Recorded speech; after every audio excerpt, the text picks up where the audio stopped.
सस्तनूभिः यशेम देवहितं यदायुः स्वस्ति न इन्द्रो वृद्धश्रवाः स्वस्ति न पूषा विश्ववेदाः स्वस्ति नस्तार्क्ष्यो अरिष्टनेमिः स्वस्ति नो बृहस्पतिर्दधातु ॐ शान्ति शान्ति शान्ति ॐ सहना भवतु सहनौ भुनक्तु सह वीर्यं करवावहै तेजस्विनावधीतमस्तु मा विद्विषावहै ॐ शान्ति शान्ति शान्तिः ॐ श्री गुरुभ्यो नमः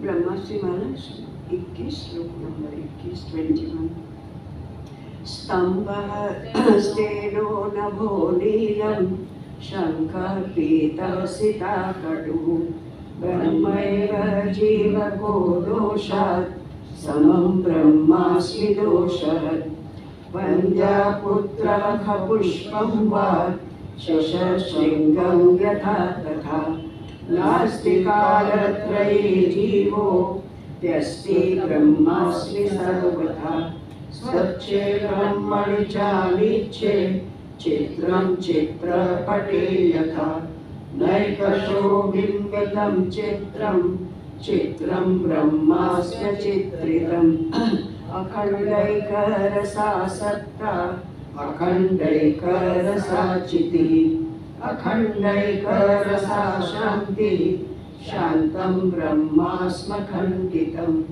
अखण्डैकरसं ज्योतिः अखण्डैकरसं सुखम् अखण्डैकरसं तत्त्वं ज्योतिर्ब्रह्मास्मि तात्विकम् ज्योतिर्ब्रह्मास्मि तात्विकम् ॐ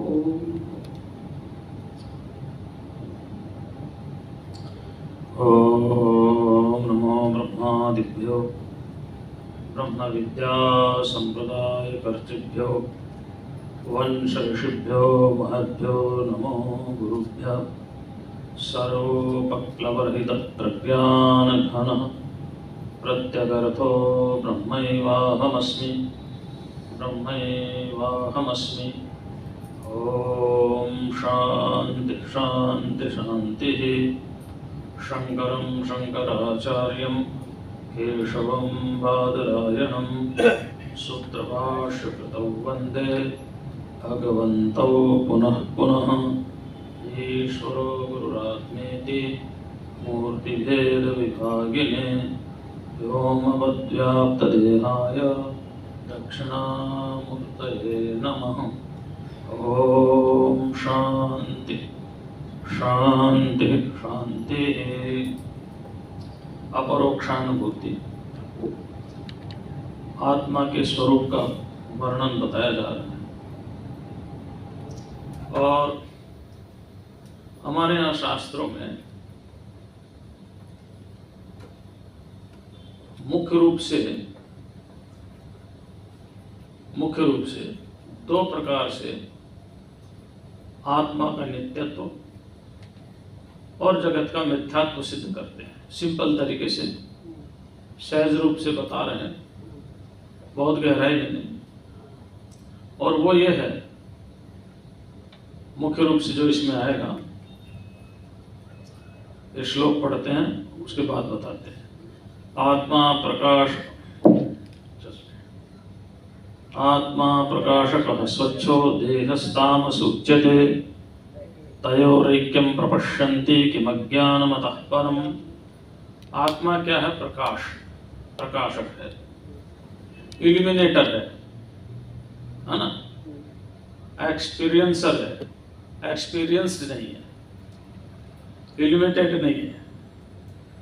तो मुख्य रूप से आत्मा के लिए दो बातें कही जाती हैं, वो मैं बता रहा हूं। एक तो ये है प्रकाशक और प्रकाश्य, समझ गए ना? प्रकाशक और प्रकाश्य,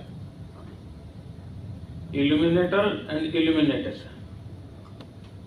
दूसरा है दृक और दृश्य, सीयर एंड सीन। तो जो सीन है दैट इज पेरिशेबल, और जो सीयर है दैट इज इम्पेरिशेबल। दृष्टा और दृश्य, प्रकाशक और प्रकाश, मुख्य रूप से ये दो बातें मुख्य रूप से बताई जाती। जैसे दृष्टा दृश्य का क्या है, ये मेरा है, मैं इसे देख रहा हूं ना, जिस चीज को मैं देख रहा हूं वो मेरे से भिन्न है। जिस जिसको मैं देख रहा हूं वो मेरे से भिन्न है, और जो जो दिखाई दे रहा है वो नाशवान है। जो जो दिखाई दे रहा है वह नाशवान। अब इस न्याय को आप कितना भी विस्तार कर दो, सूर्य, चंद्र, तारे, नक्षत्र, ग्रह, ये सब नाशवान है, एक न एक दिन सारे समाप्त होंगे। जब सूर्य, चंद्र, ग्रह, नक्षत्र नाशवान है, पृथ्वी, जल, अग्नि, वायु नाशवान है, आकाश, तो फिर हमारा शरीर कहां टिकेगा? इसलिए शरीर नाशवान है, और मैं जो इनको देख रहा हूं वो अविनाशी है। हमारे महात्मा कहते हैं, भाई कोई ऐसा बताओ जिसने अपना जन्म देखा हो, है कोई? अच्छा, कोई ऐसा हो जिसने अपनी मृत्यु देखी हो? कोई ऐसा हो जिसने अपना जन्म देखा हो? कोई ऐसा हो जिसने अपने जन्म देखा होगा, अपना नहीं दूसरे का। मृत्यु भी देखी होगी, अपनी नहीं दूसरे की। कोई ऐसा नहीं है जो कहे कि मैंने अपना जन्म देखा है, कोई ऐसा नहीं कि जो कहे कि मैंने अपनी मृत्यु देखी है। जब तुम्हारा जन्म ही नहीं हुआ तो मृत्यु भी नहीं है, केवल शरीर को लेकर अभिव्यक्ति हो रही है।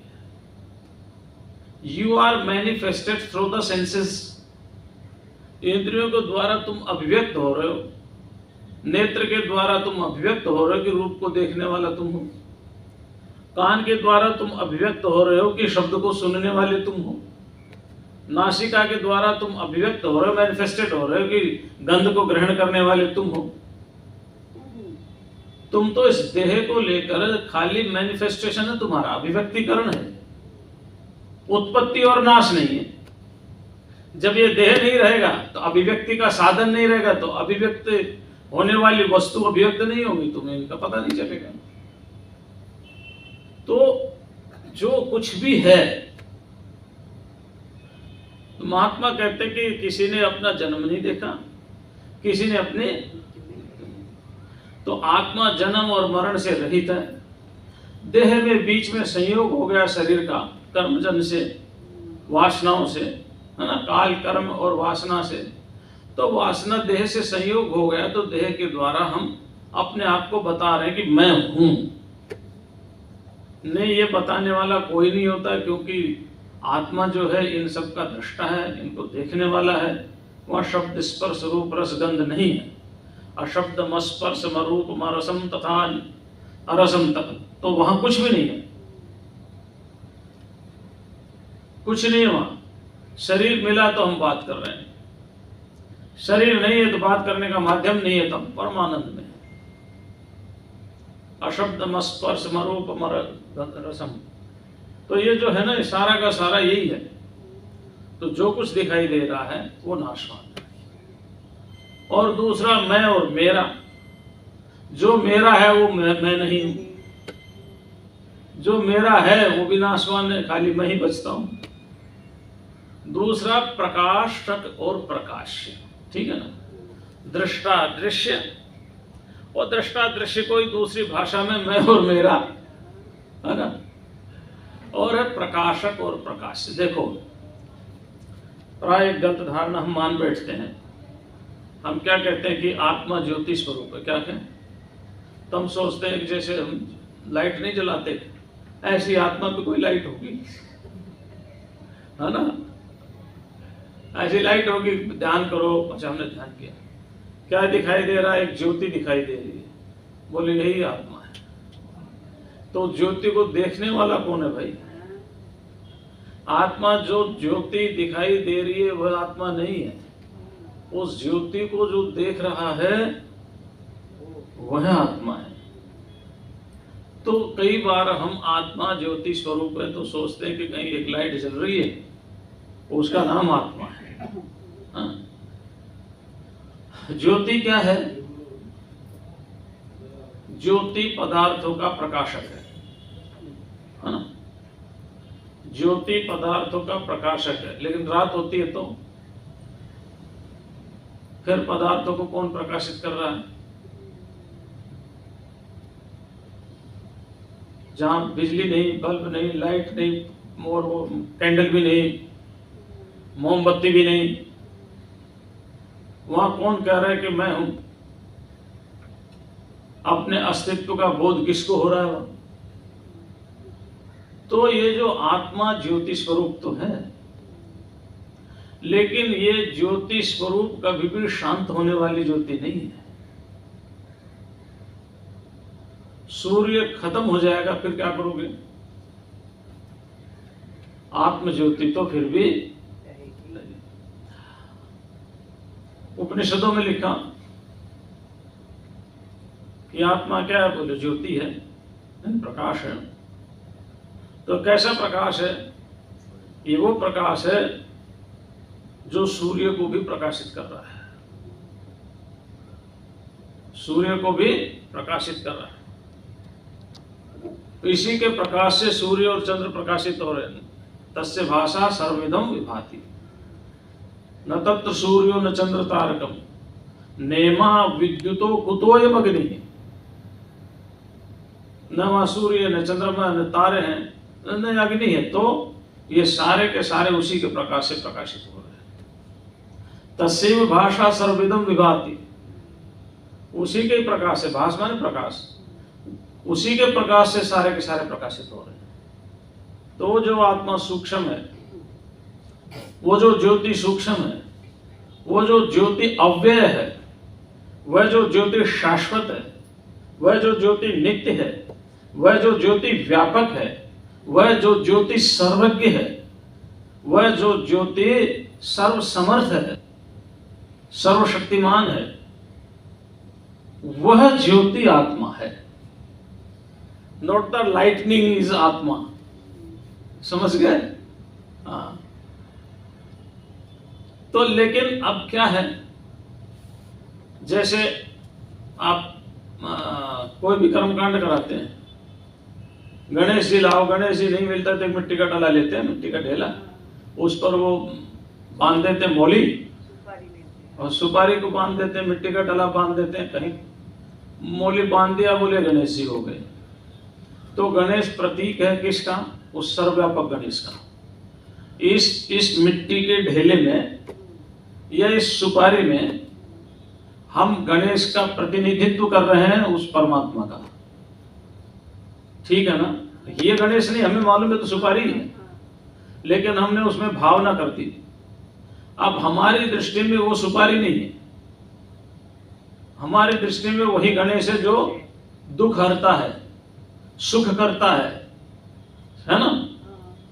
ऐसे ही जब हम ज्योति का दर्शन करते हैं ध्यान में, तो वो ज्योति उस परम ज्योति का प्रतिनिधित्व करने के लिए कहा जाता है, जो व्यापक है, सर्वांतर्यामी है, सर्वेश्वर है, सर्वाधार है, सर्वशक्तिमान है, सर्वसमर्थ है, सर्वज्ञ है, सर्वव्यापी है, अंतर्यामी है, नित्य है, एक है, विभु है, सूक्ष्म है, अव्यय है।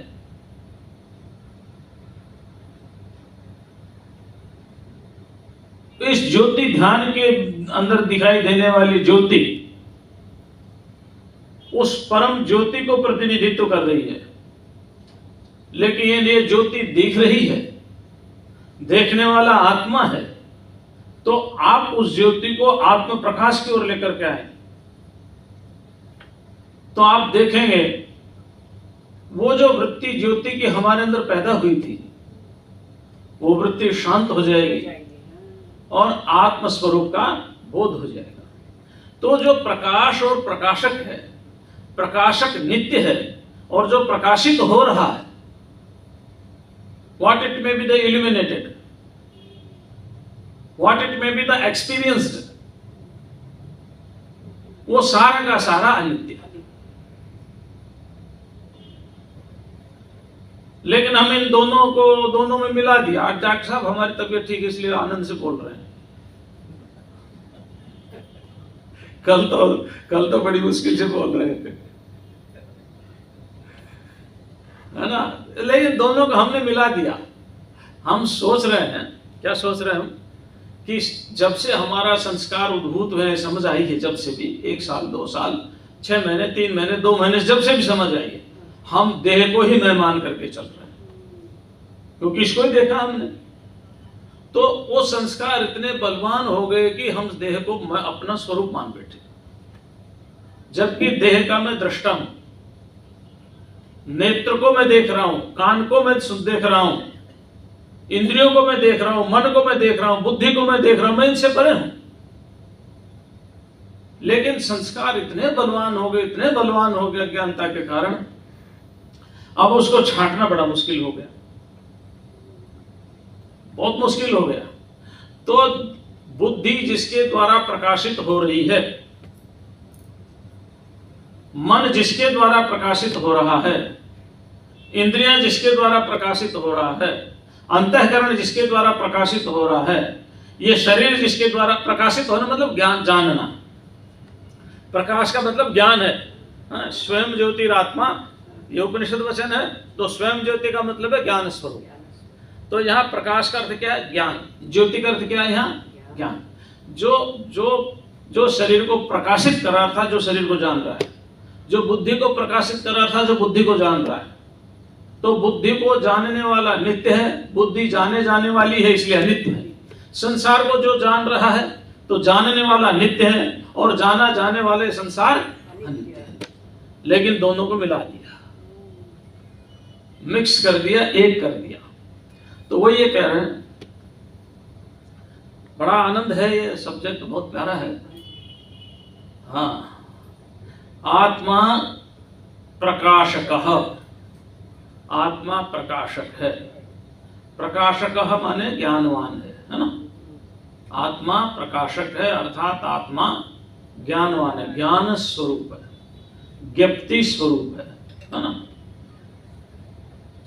The Atma is knower and the world is known. समझ गए? तो आत्मा प्रकाशक, इल्यूमिनेटर और नोवर और एक्सपीरियंशियर, जिसको एक्सपीरियंस हो रहा है। तो आत्मा नित्य है, संसार अनित्य। तो प्रकाशक प्रकाशक है, सबको प्रकाशित कर रहा है, सबको जान रहा है। स्वच्छ, it is very very pure. स्वच्छ का मतलब है अविद्या। अविद्या के जो रोग हैं, अस्मिता, राग, द्वेष, अभिनिवेश, ठीक है ना, और इनसे उत्पन्न होने वाले जो सुख दुख मोह और संसार का थोड़ा बहुत प्रेम करुणा स्नेह, जो भी आप कुछ लगा लो, अविद्या और अविद्या का विकार, क्लेश, कर्म, विपाक और आशय, अविद्या के विकार है। 5 क्लेश हैं, अविद्या, अस्मिता, राग, द्वेष और अभिनिवेश, है ना। कर्म है, शुभ कर्म, अशुभ कर्म और शुभाशुभ मिश्रित कर्म। और एक योगियों का न शुभ कर्म होता है ना, अशुभ कर्म होते, 4 प्रकार के कर्म हैं। तो जिसमें पहले न कभी अविद्या थी, न है न रहेगी। तो अस्मिता, राग, द्वेष और अभिनिवेश भी न पहले कभी थे, न है न रहेंगे।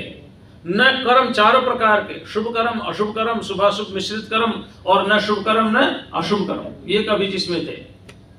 और अविद्या नहीं तो कर्म नहीं है, कर्म नहीं तो क्लेश नहीं है, क्लेश भी नहीं है, दुख नहीं है। क्लेश कर्म, विपाक माने उन कर्मों का फल, फल भी मिलने वाला नहीं है।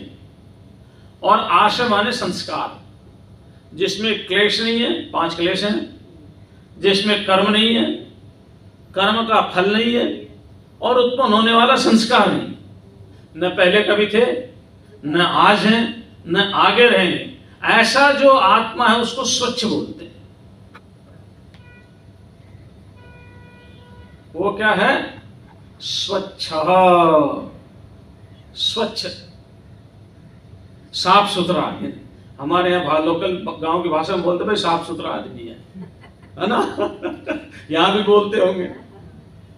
तो आत्मा क्या है? साफ सुथरा है, बस उसमें कोई मिलावट नहीं है, कोई किसी तरह का लेप नहीं कर रखा। चलो भाई दीवार भद्दी लग रही है तो इस पर पुट्टी कर दो, इस पर कलर कर दो, अच्छा टाइल लगा दो, कोई लिपा लेप नहीं उसका, न पुट्टी का, न कलर का, न टाइप का, हाँ, न पीओपी का।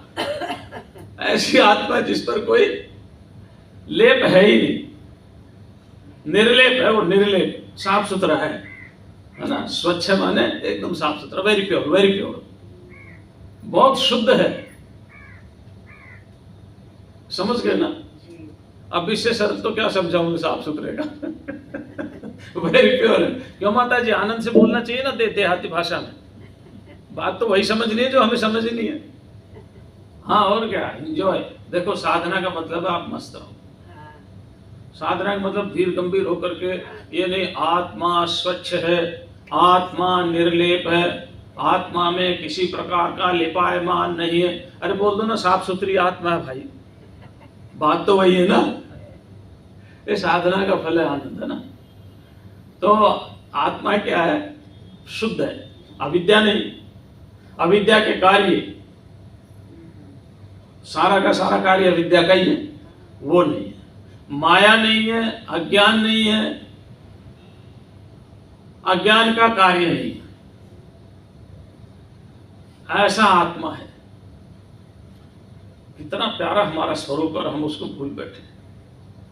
हमारे एक महात्मा ऐसा कहते थे कि एक महात्मा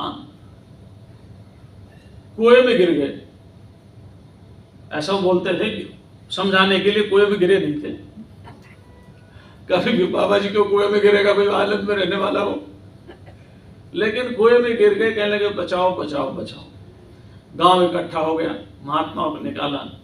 बोले क्या हुआ? बोला भाई आप सारे गांव के लोग कह रहे हो कि महात्मा बड़ा त्यागी है, बड़ा त्यागी है, कुछ नहीं रखता, बहुत त्याग किया महात्मा ने। मेरे तो कल समझ में आया कि मैं बड़ा त्यागी नहीं हूं, सबसे बड़े त्यागी तो आप हैं। आपने तो बहुत बड़ा त्याग किया। अरे मैंने नित्य परमात्मा के लिए अनित्य वस्तु को छोड़ा, संसार को छोड़ा, भाई बंधु छोड़े, संबंध छोड़े, सब कुछ छोड़े, नित्य की प्राप्ति के लिए, परमात्मा की प्राप्ति। लेकिन आपने तो परमात्मा जैसे महान तत्व का ही त्याग कर दिया। उसको छोड़ करके घर परिवार बसा बैठे, मोह माया में फंस बैठे, सुख दुख में फंस बैठे, जन्म मरण में फंस बैठे। भाई मैं तो आपको हाथ जोड़ता हूँ, पैर पकड़ता हूँ, मैं त्यागी नहीं हूँ, सबसे बड़े त्यागी तो आप हैं। आपने तो नित्य परमात्मा का ही त्याग कर दिया। तो बताओ कौन बड़ा त्यागी हुआ? तो बात कहने का मतलब ये है कि जिसमें सब कुछ नहीं है। तो महात्माओं की मस्ती है भाई, है ना? महात्माओं की मस्ती है, बोले सबसे बड़े त्यागी तो आप हैं।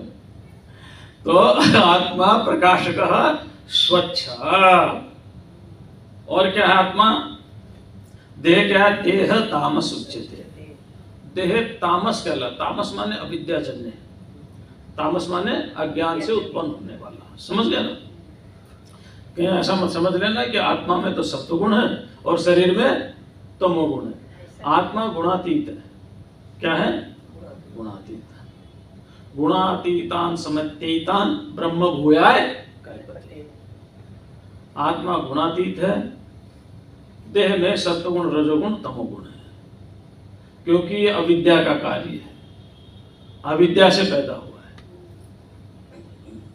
तो आत्मा प्रकाशकः स्वच्छः देह तामस उच्यते, देह तमोगुण कहलाता है। यहाँ तामस से प्रकृति का विकार समझना ना, कहीं केवल तमोगुण मत लेना, सत्वगुण भी है, रजोगुण भी और तमोगुण भी है। तमोगुण का अर्थ अज्ञान से, तम का अर्थ यहाँ अज्ञान से, क्योंकि अज्ञान है तभी हम अच्छे बुरे कर्म कर रहे हैं। अच्छे बुरे कर्म कर रहे हैं तो उनका फल भोगने के लिए हमें ये शरीर मिला, देह मिला हुआ है। तयोरेक्यम प्रपश्यन्ति किमतः किम अज्ञानमतः परम, इससे बड़ा अज्ञान और क्या होगा कि उन दोनों को एक ही समझ बैठे। शरीर को प्रकाशक और प्रकाश को एक ही समझ बैठे, नॉवर और नॉन को एक ही समझ बैठे, ज्ञाता और ज्ञेय, ज्ञेय माने जिसको जाना जाता है, ज्ञाता और ज्ञेय को हम एक ही समझ बैठे। इससे बड़ा ज्ञान और क्या होगा? इससे बड़ा तो कोई अज्ञान होगा नहीं। तो जो मैं नित्य शुद्ध बुद्ध मुक्त स्वरूप आत्मा, नित्य चैतन्य आत्मा, अपने आप को बदलने वाला, मरने वाला, जन्मने वाला, घटने वाला, बढ़ने वाला देह मान बैठा, तो क्या इससे बड़ा और अज्ञान क्या होगा? इससे बड़ा तो कोई अज्ञान है नहीं। चलिए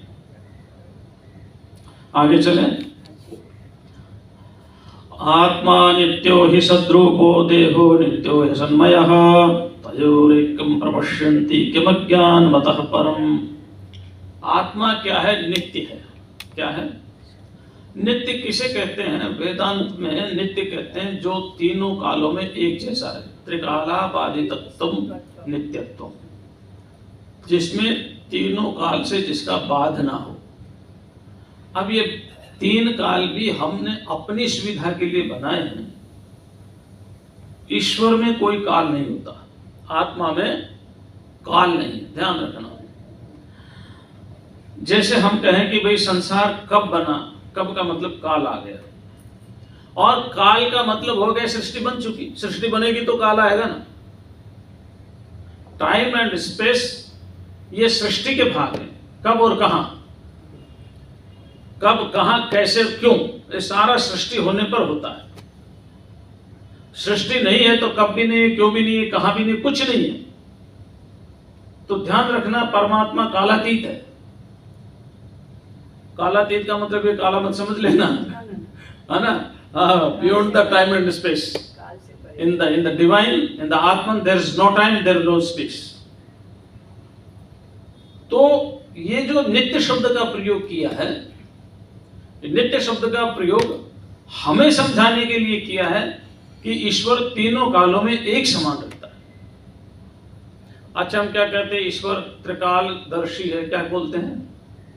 बोलते हैं ना। तो त्रिकालदर्शी का मतलब इतना ही होता है कि हमारी दृष्टि में जो तीन काल है उन सबको ईश्वर जानता है। ईश्वर की दृष्टि में काल नहीं है कोई। तीन काल, त्रिकाल माने तीन काल, हमारी दृष्टि में, ईश्वर की दृष्टि में नहीं है। वहां काल है ही नहीं। वो काल का भी काल महाकाल है ना। वो काल का भी काल महाकाल है। तो ये बात जरूर ध्यान देना कि नित्य शब्द का प्रयोग हमें अपने समझाने के लिए किया है कि जो भूत भविष्य वर्तमान में एक समान रहे। अव्यय जिसको बोलते हैं, अव्यय कहा ना, जिसका व्यय ना हो, क्षीण ना हो, जो विकारों से ग्रसित ना हो। तो आत्मा नित्य, आत्मा नित्य है, मरने के बाद भी और जन्म से पहले। देखो, बड़ी विलक्षण बात है। आज तक किसी आदमी ने नहीं कहा कि मैं मर गया। दुख के कारण कह दिया औपचारिक रूप से तो अलग बात है। भाई पैर जा रहे थे, ठोकर लगी, अरे राम मर गया, वो तो औपचारिक है ना। लेकिन ये नहीं कहा कि देखो मैं मर रहा हूं, अब मर गया मैं, अब मैं मर गया, अब मेरा जन्म हो गया। किसी ने नहीं कहा, क्योंकि मरता भी नहीं, जन्म भी नहीं होता।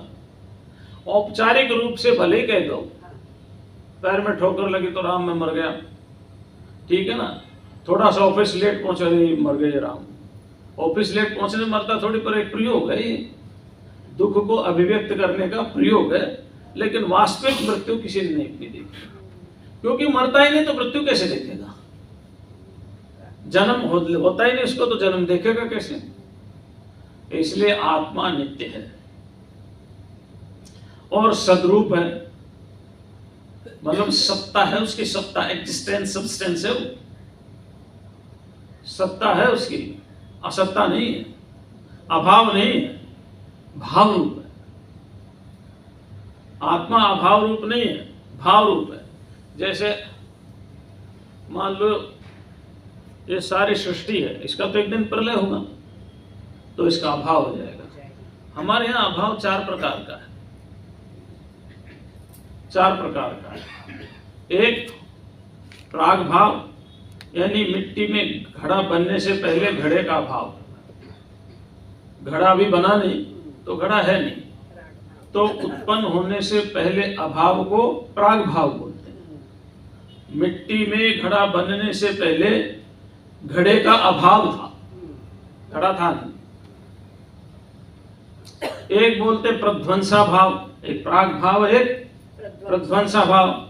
घड़े को फोड़ दिया, खत्म हो गया, बस ध्वंस हो गया उसका, जिसको प्रलय बोलते हैं। प्रध्वंसा भाव, किसी ने घड़े को मार ठोकर घड़ा टूट गया तो घड़ा खत्म, तो घड़े का अभाव हो गया। एक अन्योन्या भाव, यानी यहां पर घड़ा तो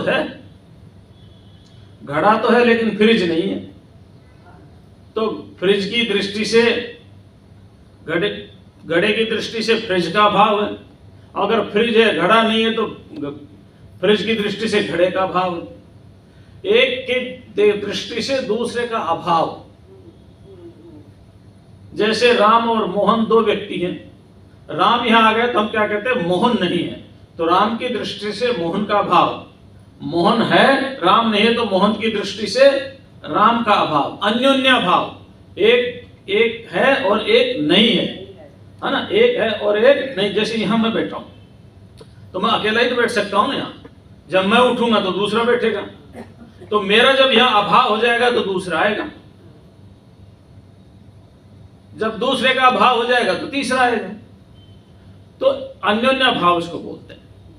और एक कहते हैं अत्यंता भाव। अत्यंता भाव कहते हैं अज्ञान की निवृत्ति को, फिर कभी उसका जन्म होना ही नहीं। प्राग भाव से जन्म होता है, प्रध्वंसा भाव से फिर जन्म हो जाता है, अन्योन्या भाव से एक दूसरी चीज हटती रहती, आती रहती, हटती रहती, आती रहती है, ठीक है ना।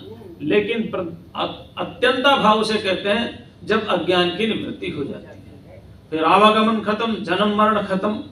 तो ये जो है, जो आत्मा है वो न प्राग भाव है, न प्रध्वंसा भाव है, न अन्योन्या भाव है, न अत्यंता भाव है, क्योंकि अज्ञान था ही नहीं, तो आपका अज्ञान की निवृत्ति कैसे होगी? अज्ञान होगा तो अज्ञान की निवृत्ति होगी ना, वो तो ज्ञान स्वरूप है। क्या है? ज्ञान स्वरूप है। तो इसलिए सद्रूप कहा उसको, सत्य इसलिए कहा। आत्मा को सत्य इसीलिए कहा है कि वो सत्ता है। तो आप समझ गए सत्ता किसे कहा है। इसलिए मैंने समझाया कि अभाव क्या है, तो जिसका कभी अभाव होता ही नहीं, जो सदा वर्तमान एवर प्रेजेंट है, सदा वर्तमान है। तो आत्मा प्रकाशक, आत्मा, और तो पहले श्लोक में चले गए, आत्मा नित्य, आत्मा नित्य है। ही माने क्यों, ही माने क्योंकि, सद्रूप, क्योंकि ये सद्रूप है। आत्मा नित्य क्यों है? क्योंकि ये सत्तावान है, एग्जिस्टेंट सब्सटेंस है ना, क्योंकि ये सत्तावान है, इसकी सत्ता है, इसका अस्तित्व है, और इसका अस्तित्व सदा वर्तमान है। इसका अस्तित्व एक रस ही है, ये सदा वर्तमान है, तीनों कालों में विद्यमान है। भगवान कृष्ण ने क्या कहा? ये तो कहा, अरे तू क्या देख रहा है अर्जुन, ऐसा कभी हुआ कि मैं नहीं था या तू नहीं था? या ये राजा नहीं थे नेमे जनाधिपा, या आगे नहीं रहेंगे, कहा ना, न त्वम नेमे जनाधिपा न चैव न भविष्यामो वयमतः सर्वम्। हम सब ये सब नहीं रहेंगे, क्या देख रहा है, पहले भी थे, आज भी हैं, आगे भी होंगे, देह को लेकर के, आत्मा की नित्यता को लेकर के। आत्मा पहले भी थी, आज भी है, आगे भी रहेगी। देह बदलते रहते हैं, ड्रेस भाई परमात्मा ने हमें 84 लाख ड्रेस दे दी, अब आपके जो पसंद है वो ड्रेस पहन लो, जैसा कर्म करोगे वैसे आपको ड्रेस मिल जाएगी, ठीक है ना। बच्चा फेल हो जाता है, पिता ऑटो रिक्शा ला देता है, बच्चा पास हो जाता है तो पिता बाइसिकल मोटरसाइकिल ला देता है, दोनों ही लानी पिता को। तो अब बच्चे के ऊपर वो मोटरसाइकिल लेना चाहता है, ऑटो रिक्शा लेना चाहता है, ठीक है ना। ऐसे ही हमारे ऊपर है, हम कौन सी ड्रेस पसंद करते, देवता की करते, मनुष्य की करते, राक्षस की करते, पशु पक्षी कीट पतंग सब किसकी ड्रेस पसंद करते, हमारे अपने कर्मों पर है। तो ड्रेस के बदलने से आत्मा का बदलाव नहीं होता, ठीक है ना। ड्रेस के चेंज होने से आत्मा चेंज नहीं होती। तो यही तो भगवान ने कहा,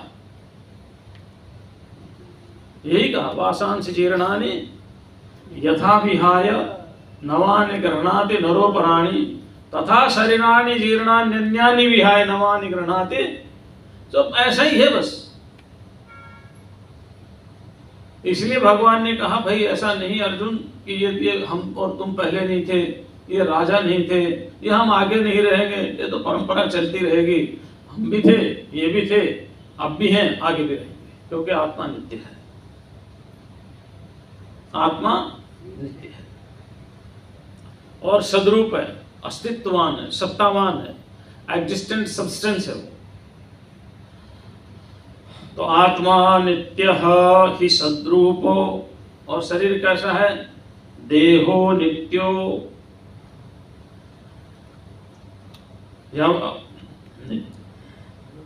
हसन्मय ही असतमय। हसन्मय माने इसकी संधि करेंगे ना हसन्मय की, तो ही असतमय, समझ गए ना। असत में माने असत रूप, ही माने निश्चय से। तो देहो नित्य, देह अनित्य, देह अनित्य है।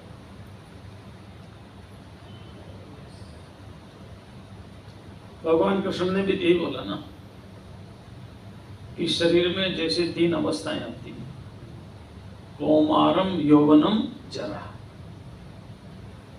ठीक है ना। कुमारावस्थाएं, युवावस्थाएं, वृद्धावस्थाएं, ये शरीर में आती हैं, आत्मा में नहीं आती।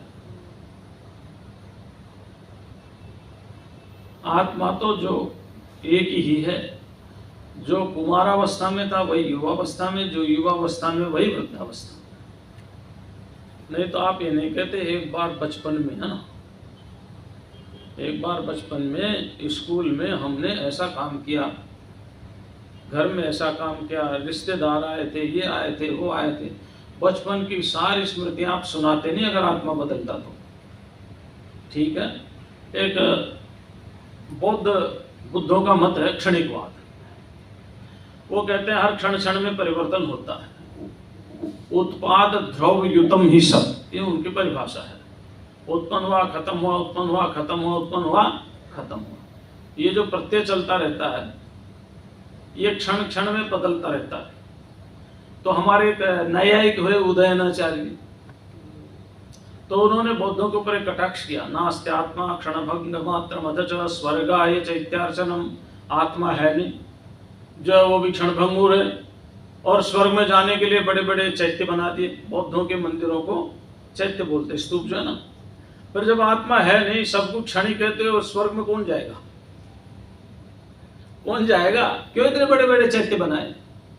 नास्ते आत्मा क्षणभोग मात्र मच्छ स्वर्गाय चैत्यार्चनम, सर्वम शून्य वसूनि गुरवे देहि चादिश्यते, सब कुछ शून्य है, कुछ भी नहीं है, लेकिन धन दौलत गुरु जी को सौंप दो, क्योंकि बड़े बड़े मठ बनवाने, ठीक है ना, बड़े बड़े मठ बनवाने, सौंप दो। तो ये कितना पाखंड हो गया। बौद्धानां चरितम किमन्य दियति दंभस्य पराकाष्ठा परा, बौद्धों की दंभ की पराकाष्ठा देख लो, आत्मा को मानते नहीं स्वर्ग में जाएंगे। अच्छा, स्वर्ग भी क्षणिक है, संसार भी क्षणिक है, एक क्षण में पैदा होता है दूसरे क्षण में नष्ट हो जाता है, एक क्षण में पैदा होता है दूसरे क्षण में नष्ट हो जाता है। और जीने की इतनी लंबी आशा कर बैठे, तुम्हारा जीवन ही क्षणभंगुर है। क्या साधना करोगे, क्या जप करोगे, क्या तप करोगे, क्या करोगे? तो हमारे यहाँ तो आत्मा क्षणभंगुर नहीं है ना। एक जैन का ग्रंथ है अन्य योग व्यवच्छेदिका द्वात्रिंशिका, उसका नाम है। उसके ऊपर मल्लिसेन सूरी ने टीका लिखी, शादवाद मंजरी उसका नाम रखा टीका का। तो वो जो मूल पुस्तक में श्लोक है उसमें बात कही बड़ी प्यारी। वो कहते हैं कृत प्रणाशा कृत कर्म भोग। अगर आप सब कुछ क्षणभंगुर मान लेंगे तो उसमें कितनी हानि है। एक तो जो कर्म किए हैं उनका नाश हो जाएगा, क्योंकि अभी जो मैंने कर्म किए 1 सेकंड पहले और था, अब और हूं। तो कर्म करने वाला कौन है? कृत प्रणाश। जो 1 सेकंड पहले जिसने कर्म किया उसके तो कर्मों का नाश होगा, उसको तो फल मिलना नहीं, क्योंकि क्षण क्षण ही तो बदल रहा है ना। अकृत कर्म भोग, और जिसने कर्म नहीं किया उसको फल मिलेगा। आज से 5 साल बाद पहले मैंने जो कर्म किए तो मैं हूं नहीं, बदल गया मैं तो, और उसका फल मुझे मिल रहा है जो मैं दूसरा हूं। तो कर्म का नाश हो जाएगा, और जिसने कर्म नहीं किया उसको कर्मों का फल मिलने लग जाएगा एक क्षणिक में। भव प्रमोक्ष स्मृति भंग दोषान, और फिर मुक्ति भी नहीं होगी। फिर मुक्ति के लिए प्रयत्न क्यों कर रहे हो? और स्मृति भी नहीं रहेगी। जैसे कल हमने अपरोक्ष अनुभूति में क्या सुनाया था, थोड़ा थोड़ा सबको याद है। और क्षणभंगुर ही होगा तो कहां की स्मृति बनी रहेगी? अरे आज से 10 साल पहले यहां मैं आया, जब हमने क्या किया उसके तो बात छोड़ो, कल हमने क्या बोला इसकी स्मृति नहीं बनी रहेगी। अगर सब कुछ क्षणिक है तो इसकी स्मृति नहीं बनी रहेगी। तो कृत प्रणाशा कृत कर्म भोगा भव प्रमोक्ष स्मृति भंग दोषान साक्षात अवेक्षण तत्वमिच्छन अहो महासासिक परस्ते। यहाँ थोड़ा थोड़ा उन्होंने अपशब्दों के प्रयोग किया हर एक श्लोक में, वो थोड़ा ठीक नहीं है, दूसरों को बहुत नीचा दिखाया है। और दिखाया ठीक है, उनकी अपनी कला थी, है ना, लेकिन हमें उससे कोई मतलब नहीं, हमें जो थीम है वो पकड़नी है।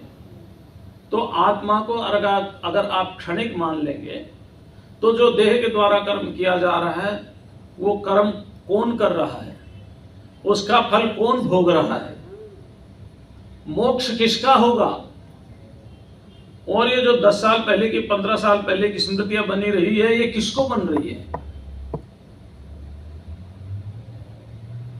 इसलिए आप आत्मा को क्षणभंगुर नहीं कह सकते, जीवन के शरीर को कह सकते क्षणभंगुर। जीवन की कलिका प्रातः काल खिले न खिली। ये जीवन तो क्षणभंगुर है, शरीर तो बदल रहा है क्षण क्षण में, लेकिन शरीर का जो दृष्टा है, शरीर को देखने वाला, शरीर का जो प्रकाशक है, शरीर का जो इल्यूमिनेटर है, जो सीयर है, जो एक्सपीरियंसियर है, वो नित्य है, वो सद्रूप है, वो सत्तावान है। उसमें परिवर्तन नहीं हो रहा, उसमें बदलाव नहीं हो रहा, वो क्षणभंगुर नहीं है, वो क्षण क्षण नहीं बदल रहा। इसलिए उसको नित्य कहा है। क्यों कहा नित्य? क्योंकि वो सत्ता है, अस्तित्व है उसका, आत्मा का अस्तित्व है, आत्मा सत्तावान है। और ये देह अनित्य है, देह अनित्य है और असतमय, इसका अभाव हो ही जाता है। कि तो हमारे एक महात्मा थे, वो भजन गाते थे। अब भजन तो मैं गाता नहीं, मेरे याद नहीं रहता माता जी, लेकिन एक लाइन याद है। वो कहते थे गई गई वो चली गई फिर नहीं लौट कर आई, है ना। क्या बोलते थे? गई गई वो चली गई फिर नहीं लौट कर आई, अरे अब तुम ही बता दो कहाँ गई तरुणाई, है ना। युवावस्था तरुणाई मानी युवावस्था। गई गई वो चली गई, फिर नहीं लौट कर आई, रे अब तुम ही बता दो कहाँ गई तरुणाई। जवानी थी, बड़ा जोश था, लेकिन टिक नहीं पाई, टिक नहीं पाई। ये जीवन क्षण भंगुर हो सकता है, लेकिन उस जवानी को देखने वाला, इस वृद्धावस्था को जानने वाला और अपनी मृत्यु का साक्षी, इस देह का जब छूटता है उसका साक्षी, उसको देखने वाला, वह आत्मा सदा ही नित्य रहता है, वो सदा ही नित्य रहता है, क्योंकि वो सद्रूप है, सत्तावान है, एग्जिस्टेंट सब्सटेंस है। और ये शरीर अनित्य है, और इस अनित्य है ना, अनित्य सुखम अनित्य सुखम एवं अशाश्वतम है ना, श्लोक गीता में है ना, दुखालयम अशाश्वतम। क्या है भगवत गीता में कहिए, दुखालय दुखों का घर है, आलय माने घर है, और अनित्य है और शाश्वत नहीं है, है ना। ये शरीर क्या है, दुखों का घर है। शरीरम व्याधि मंदिरम, शरीर रोग का घर है, ठीक है ना। और शाश्वत नहीं है, नित्य भी नहीं है, नित्य भी नहीं है, और इसमें सुख भी नहीं, आत्मा में ही है, ये तो रिफ्लेक्शन हो रहा है बस। तो असतमयः, देह सत्तावान नहीं है। तयोरेक्यम प्रपश्यन्ति, फिर भी उन दोनों को आदमी एक ही समझ रहा है, आत्मा को देह समझ रहा है, देह को आत्मा समझ रहा है। इससे बड़ा अज्ञान और क्या होगा, है ना। दैट इज द बिगेस्ट होल्यूसिनेशन, सबसे बड़ा अज्ञान, सबसे बड़ा भ्रम, है ना। सबसे बड़ा अज्ञान, सबसे बड़ा भ्रम यही है कि हम शरीर को आत्मा समझ रहे हैं और आत्मा को शरीर समझ रहे हैं। इससे बड़ा भ्रम और क्या होगा। एक सत्तावान है, एक असत्तावान है, एक नित्य है, एक अनित्य है, एक प्रकाशक है, एक प्रकाश्य है, एक ज्ञाता है, एक ज्ञेय है, एक दृष्टा है, एक दृश्य है, एक साक्षी है, एक साक्ष्य है। दोनों अलग अलग है, लेकिन दोनों को हमने मिला दिया, एक कर दिया। अब दोनों को जब एक कर दिया, दोनों को एक मिला दिया कि जो प्रकाशक है वही प्रकाश्य है, जो दृष्टा है वही दृश्य है, जो ज्ञाता है वही ज्ञेय है। तो फिर इससे बड़ा अज्ञान और क्या होगा। क्या होगा इससे बड़ा अज्ञान, है ना। अज्ञान से यहाँ तो भ्रम से है ना, इल्यूमिनेशन से और होल्यूसिनेशन, भ्रांति से। क्योंकि अज्ञान से तो हमारा जन्म ही हुआ है ना। थोड़ा सा भ्रांति हो गई, और भ्रांति ये हो गई, मैं अपने आप को देह मान बैठा। तयोरेक्यम प्रपश्यन्ति, फिर भी उन दोनों में एकता का अनुभव करता है, एक है। इससे बड़ा अज्ञान और क्या होगा। एक श्लोक और सुना देते हैं 4-5 मिनट में, है ना। हाँ, तो उसके बाद फिर, क्योंकि 144 श्लोक है ना, कैलकुलेशन लेके चलना पड़ेगा कि इतने दिन में कितने श्लोक सुनाने हैं। आत्मनस्तत् प्रकाशत्वं तत्पदार्थावभासनम् नाज्ञादि दीप्तिवद्दीप्तिर्भवत्यान्ध्यं यतो निशिः। कहते हैं कि आत्मानः तत् प्रकाशत्वं यत् पदार्थावभासनम्। यत् माने जो, पदार्थ माने वस्तु, अवभाषण माने दिखाई दे रही है, ठीक है ना। जो वस्तुएं हमें दिखाई दे रही है, उनमें आत्मनः प्रकाशत्वम, वो सब आत्मा के प्रकाश से ही हमें दिखाई दे रही है। आत्मा के जो प्रकाश है, आत्मा का जो प्रकाशकत्व है, यानी प्रकाश करने का स्वभाव, है ना, वस्तु को दिखाने का स्वभाव, आत्मा का जो प्रकाशकत्व है, यानी आत्मा का प्रकाश करने का जो स्वभाव है, उस आत्मा के प्रकाश करने के स्वभाव के कारण ही ये सारे के सारे पदार्थ हमें दिखाई दे रहे हैं। ये अपने आप में प्रकाशित नहीं हो रहे। जैसे चंद्रमा सूर्य के प्रकाश को लेकर के प्रकाश देता है ना, सूर्य के प्रकाश को लेकर के प्रकाश देता है। ऐसे ही सूर्य उस परमात्मा के प्रकाश को लेकर के प्रकाश देता है। सूर्य नहीं है तो चंद्रमा प्रकाशित नहीं होगा। अब ऐसा है नहीं कि ईश्वर ना हो, ना, ये तो कह नहीं सकते। लेकिन सूर्य अगर ईश्वर से प्रकाश ना ले तो सूर्य भी प्रकाशित होने वाला। तो प्रकाशित करना यानी किसी वस्तु को दिखाना, यानी किसी वस्तु का ज्ञान होना, ये आत्मा का स्वभाव है। अपने स्वभाव के कारण ही उसके प्रकाश से सारी की सारी वस्तुएं प्रकाशित हो रही है। तो प्रकाश का अर्थ ज्ञान भी है, समझना ना।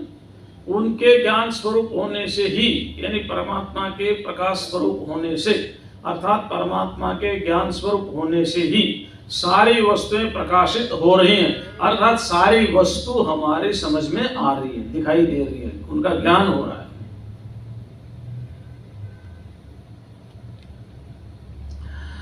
नाग्नादि दीप्तिवर्दीप्तिर भवत्यांध्यम यतो निषि।